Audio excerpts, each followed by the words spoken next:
Hey Year 8s, Mrs. Brown, and I'm back in school. It is very different without you all here. The science rooms are a little empty and very, very quiet. And when you come back, you'll see that the science corridor is new and improved, and there's a lot more space in here. But while I'm in the school, I thought I would put a quick video together to show you our body systems friend here. And talk you through a couple of things, but the main thing I want to do in this one is show you the model lung. There's some instructions above that explain how you can make your own one at home, and we've got one that's a little bit more elaborate that sits here at school that I can demonstrate and show you how it works. But it'll work in much the same way your Coke bottle version will anyway. So firstly, we are talking the respiratory system at the moment. So if you guys want to start a poll on what you want to name this fella, every class every year gives him a different name. Kind of looks like maybe a Bob or a Jeff, I don't know. You guys can come up with a good name for him.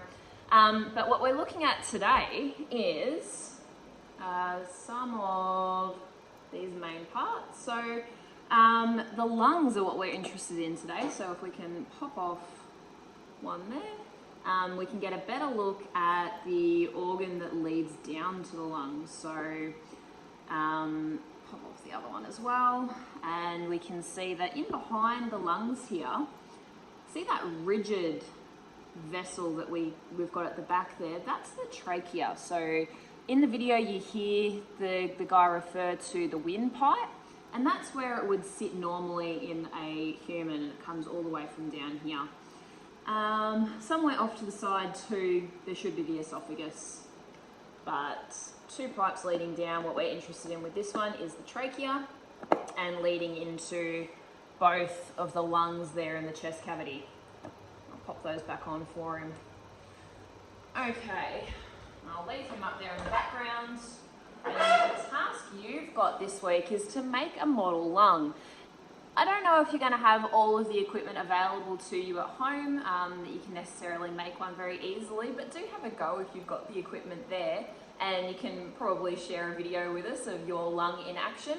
This is our one at school. So in place of the Coke bottle, we've got this glass dome, but we're still using that straw for the air intake, and we've got a stopper in the top instead of the Play-Doh. And another difference to what you're being asked is we've got two lungs fastened onto the end of our trachea in this model. Alright, the most important part of our model lung and getting it to work though is that we have this structure down the bottom. So I've got a glove over the top of the dome, which is acting as my second balloon here, just because that's big enough to fit over. But this is where you'll have your bottom balloon placed. And it's up to you guys to compare this to the normal respiratory system. So watch what happens when I take this part of the respiratory system, which heads up. This is the diaphragm. So that muscle that sits below the chest cavity here, somewhere around here. And when it contracts, and I'll model that contracting. So when the diaphragm contracts, we have that pulling down action. And can you see what's happening to the lungs, or the balloons that represent the lungs? So as we pull the diaphragm down, as it contracts, and then it relaxes, the change that's made to those lungs. So contracting, pulling down, and relaxing. And what happens to the air inside those lungs there? Alright, if you can make your own model at home, you'll be able to see it maybe a bit more clearly, but that's a little demo to help you if you don't have all the materials. Good luck, thank you.